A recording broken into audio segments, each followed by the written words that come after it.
Hello बच्चों, चलिए प्रश्न देखते हैं। बहुभ्रूणता सामान्यतया इसमें पाई जाती है केला, टमाटर, आलू, नींबू। आइए जानते हैं यहाँ पे हमारे प्रश्न की मुख्य अवधारणा। यहाँ लिखते हैं मुख्य अवधारणा।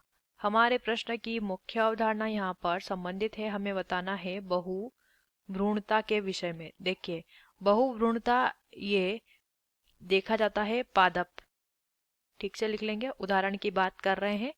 पादप में आप इसे आसानी से देख सकते हैं। देखिए, पौधों में जब एक बीज में एक बीज में एक से अधिक भ्रूण विकसित हो जाएं, एक से अधिक भ्रूण जब विकसित हो जाते हैं तो इस प्रकार की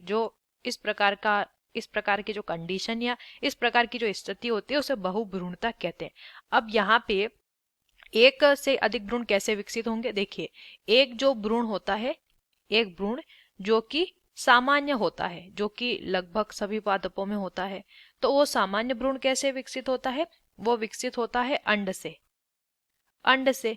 लेकिन जो अन्य भ्रूण रहते हैं, दो से ज्यादा होते हैं, तो अन्य जितने भी भ्रूण उत्पन्न होते हैं जो कि अपस्थानिक भ्रूण कहे जाते हैं, ये पौधे के अन्य भागों या फिर हम कहेंगे पौधे की जो अन्य भाग रहते हैं, कायिक भाग, वो द्विगुणित अवस्था रहते हैं। तो द्विगुणित अवस्था में रहते हैं तो उन्हें हम क्या कह सकते हैं? द्विगुणित कोशिका। तो पौधे के अंड के अलावा पौधे में जो अन्य भाग रहते हैं उसमें उनके द्वारा जो द्विगुणित अवस्था में रहते हैं उनके द्वारा अन्य भ्रूण बन जाते हैं, जिन्हें अपस्थानिक भ्रूण कहते हैं। इस प्रकार की जो व्यवस्था है आपको सिट्रस फ्रूट में देखने को मिल जाएगी।